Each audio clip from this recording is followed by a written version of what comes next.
Welcome to the UN Brief.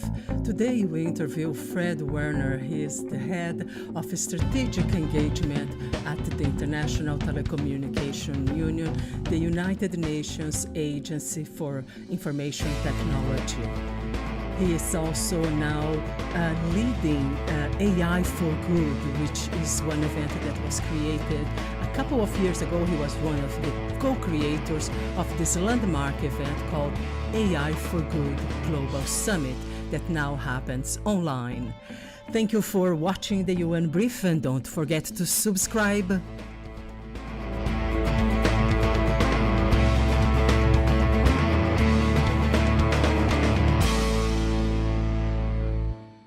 So AI for Good was created initially in 2017, and it was built on the premise that we only have a few years to achieve the United Nations Sustainable Development Goals, and AI holds great promise to achieve many of those goals and targets. So anything from climate change to hunger, to education, gender equity, and more high-tech solutions like autonomous driving and smart cities. The potential is undoubtedly there. There's no shortage of useful AI for good applications and use cases that come across our desk every day. But how do we know that an AI app works equally well on men and women, on adults or children, or people of different skin colors, or indeed in low resource settings or developing countries? So these are things that occur naturally to the fast-moving tech industry and startups. But there are things that we think deeply about at AI for Good with the AI for Good community. So simply put, the goal of AI for Good is to identify practical applications of AI to advance the United Nations Sustainable Development Goals. And how do we do that? Well, first of all, we can't do that alone. That's why AI for Good was created in partnership with 40 UN sister agencies, and of course led by ITU, the United Nations Specialized Agency for Information and Communications Technologies. To set the scene there, but the original AI for Good Global Summit, like you said, was a physical event occurring once a year in 2017. It doubled in size in 2018, doubled in size again in 2019. And in 2020, we were set to have our biggest event ever. And of course, COVID struck. And, rather than wait for, blue skies, or maybe this will resolve itself, or maybe we'll just delay the date, we immediately said, look, let's just take all of our speakers and put them online and start to do our programming virtually week by week. Not using any high-tech solutions, really, just putting them on Zoom. And between March 2020 and the end of the year, we did over 120 online sessions, basically covering every topic under the sun as relates to AI and the SDGs, right? And this attracted a huge online audience. So we went from about 2,000 people with our physical event to attracting over 300,000 people online. We more than doubled the developing country participation from about 50 countries to over 100 countries because the online format is just more inclusive by nature. People don't have to take an expensive flight to Geneva to attend a summit once a year. Also, gender balance increased from about 35%, which was already quite decent for a tech event, to over 45%. So the nature of digital was also more inclusive when it came to gender balance. Total number of countries, we went to 183 countries. So that's almost every country in the world. So if you look at all the different touch points in the sense of AI for Good trying to be, the global, neutral, most inclusive AI for Good platform in the world, it actually solved most of those issues. But at one point we said, well, okay, it's very nice to get people connecting to Zoom calls, 3-4 times a week. But we're still missing that connection factor that happens in real life events. So, in real life events, you bump into people, you have meetings, you shake hands, deals are done, you share information, knowledge. And that wasn't really happening on Zoom because people would register, connect, disconnect, and then maybe you'd see them again in 2-3 days. And that there was no networking, no contact happening. And we thought that was a pity. So we actually set out to build a platform called the Neural Network. And I would describe the neural network as part Netflix, part dating application, and part virtual events. So the challenge was when we built this thing was that you had lots of useful event apps out there, but those event apps are typically time limited. So, your event might be 1 day, 3 days, 5 days, 2 weeks. But when we said we were all year online, even though it doesn't sound difficult, this really baffled all the event app platforms out there, because the way these things were constructed were just not meant to be, persistent online communities. And some of these apps did the networking well part, but didn't do the virtual event part well, or they did the virtual part, but not the networking. And they all kind of required you to go all in on their platform, which we didn't want to do also, because we're very mindful of people's data and privacy and whatnot. So we set out to build our own platform, and the Netflix part is basically we use smart suggestions. So we have right now over 500 AI for Good sessions online, and we can't expect you to go and browse through 500 sessions, just like you wouldn't browse through 500 Netflix movies. So when you create a profile, you basically select what SDGs you're interested in, you take a smart matching quiz, and based on that, you're presented with a selection of AI for Good sessions that match your interest. And those are past sessions, current sessions, and future sessions. So that's what we call the smart matching or the smart suggestion feature, where you're matched to relevant content to you that's contextual, timely, so you don't need to browse through hundreds of sessions. And the second part of the platform is what I call the dating app platform. So again, when you go to an event, quite often I use the networking app. It's quite useful. You can meet with people, set up meetings. And we said, how can we make this work for people online all year round? So when you create a profile on the neural network, you're prompted to take a smart matching quiz. And the quiz is organized around topics. So you might be interested in cybersecurity, autonomous driving, digital health, gender equity. You would pick your topics. Also collaboration needs. So you could say, for example, I'm looking for data, or I have data, or I'm looking for funding, or I have funding, or I'm looking for cloud compute power, or I have cloud compute power. So these are typically things that are needed to get people to collaborate on AI for good problem solving.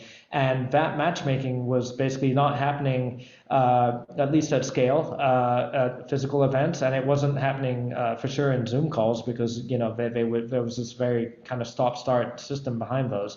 When did you launch it, actually, the neural network? You launched it just a few months ago or last year, right? Yeah, we launched it in February. And we've been really amazed by the uptake, because now we're just over halfway through the year, and we had over 9,000 profiles created. And just to put that in perspective, we launched our AI for Good LinkedIn group basically in 2017. And it took 5 years to get 7,000 members. And it's quite easy to join a LinkedIn group. You just press join. It's one button. To join the neural network, there's a stronger ask. You have to create a profile. You have to enter your preferred SDGs. You have to take a smart matching quiz. It's not something you do in 30 seconds, even though it's as user-friendly as we could make it.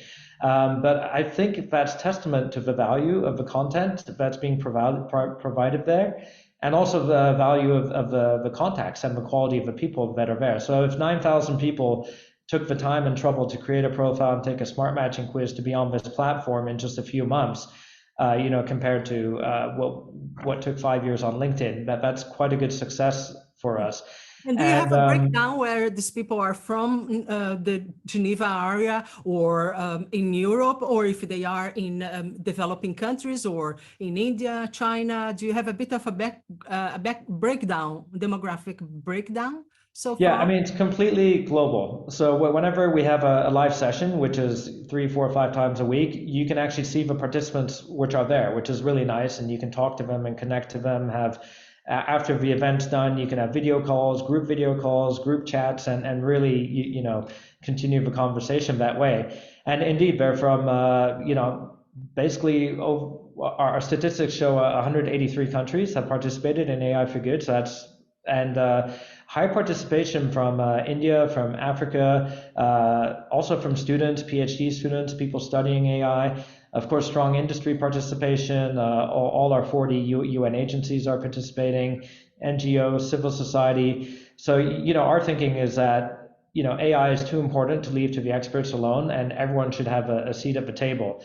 So efforts have been made from the beginning to make sure everyone is actually involved in whether it's curating sessions or participating in panels or just being there as part of the audience to learn. It really is a diverse audience. So tell me a little bit also about how do you measure success? Do you use some sort of software? Do you use Cision or Kantar in order to measure the impact of these external communications that you do for your events? Do you have a system in place? And now with the neural network, I'm sure you can gather quite a lot of bit of data too in your participants in order to design the programs for future events. Yeah, definitely. And I would say we measure success on two levels. So one of our claims to fame is that we're action oriented and we're more than just a talk shop. And AI for Good has generated a number of important collaborations. And a lot of these come in the form of what I call pre-standardization efforts that have been done between ITU and other UN agencies on important topics like AI for health, which have been done with the WHO, for example. And they're working on a benchmarking framework for the testing and evaluation of the efficiency or the efficacy of AI for health algorithms that are in use now. So, for example, a decision maker, or you're running a hospital, or your country wants to invest in AI. There's so many useful AI for health applications, but there's not a reliable way of basically deciding what is good or measuring apples against apples, if you will. So they're doing really important work there. Likewise, there's the AI for disaster management focus group done with WMO and UNIP, and basically looking at all these high potential use cases of using AI to predict natural disasters, to help manage and mitigate natural disasters. A similar group, AI and digital agriculture, done with FAO. We're working on autonomous driving with UN ECE and the UN Road Safety Envoy. So I like to think of these collaboration efforts as working on the building blocks of AI for Good needed to scale AI for Good problem solving globally and internationally, right? But also looking internally, we also have through the neural network platform, we have a lot of statistics on demographics and how many people join our sessions, how many people watch replays, where are they from, how many people connect, are they chatting, or are they visiting the virtual exhibits? And there's such a rich amount of data on the platform that we can use to fine-tune our activities. So we could see, for example, all of our sessions are mapped to the SDGs, and that's one of the unique selling propositions of AI for Good. If you go to our website or the neural network and you browse through 500 plus AI for Good sessions, they're all mapped to the SDGs. And then we can see, for example, 80% of sessions are maybe on SDG 9. And there's a lot of sessions on SDG, looking at healthcare or maybe at food supply or autonomous driving. And then through this mapping, we can actually see, okay, are we evenly spread? Do we need to put more effort here? Do we need to call a relevant UN partner to put more effort on one SDG? So that type of insight of content mapped to SDGs and also people's interest mapped to content, and then through the smart matching mechanism, we can really scale these collaboration opportunities much more than we could have done in a physical event in the old days, where you could see people shaking hands and engaging, but there was no measurement behind it. And so in this way, we always use the word scaling AI for Good problem solving and collaboration opportunities. And I do believe that this neural network, which is basically an AI-powered smart matching community platform, is accelerating those collaboration opportunities through the platform. Yes, indeed. What is on the works for the upcoming events? Because now you're going to go back to real life events, right, in 2023. So how are you going to manage? You're going to continue, of course, the online events, given its success, right? Because you have grown exponentially the audiences. Yeah, indeed. I think AI for Good, we're still trying to change people's mindset they still think of it as AI for Good Global Summit as a 5-day event. So we see it more as an online digital media collaboration and networking platform that's persistent all year long. And we plan to keep that going because the benefits are clear and the platform we created supports that. So what's on the horizon is right now we're up to about 150 sessions a year. So that's a session almost every other working day. And that's set to double. So you could probably expect something every day or maybe even twice a day. And we've seen that there's no limit of interest to the audience because all of our content is structured around 17 SDGs.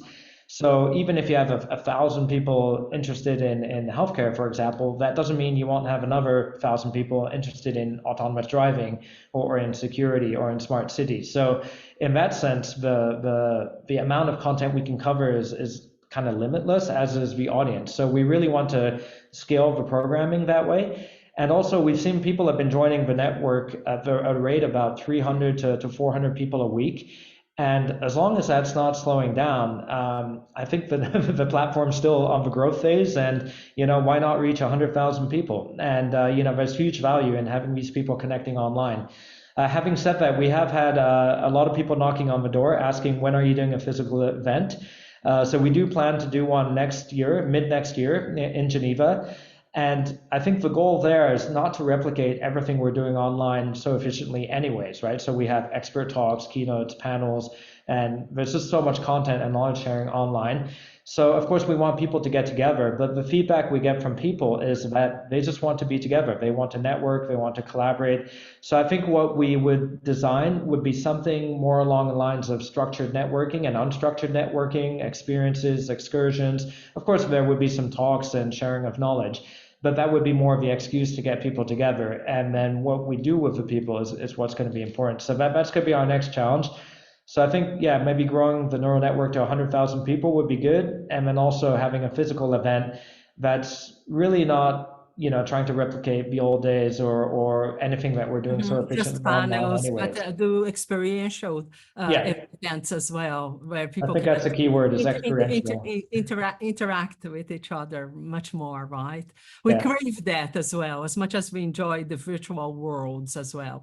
Because I imagine you do something like the metaverse at one point too. You will maybe experiment with that, right?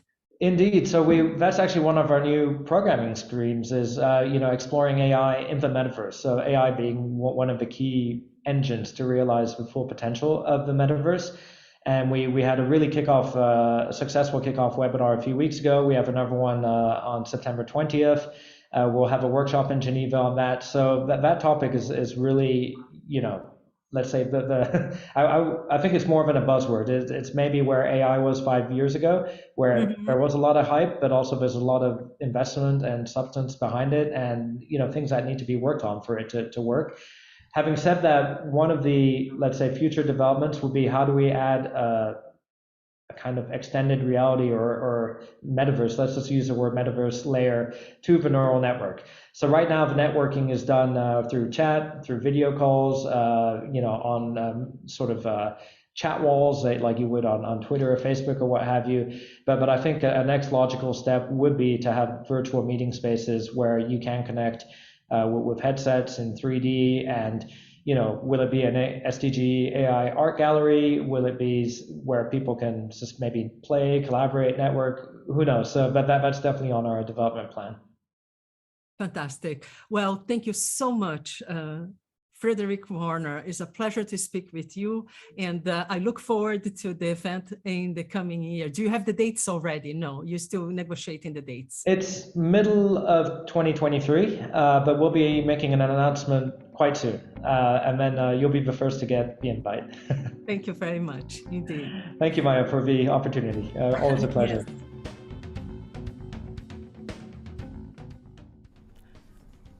Thank you for watching the UN Brief, and don't forget to subscribe below to your right, to the right of your screen. Thank you so much for watching or listening to the UN Brief.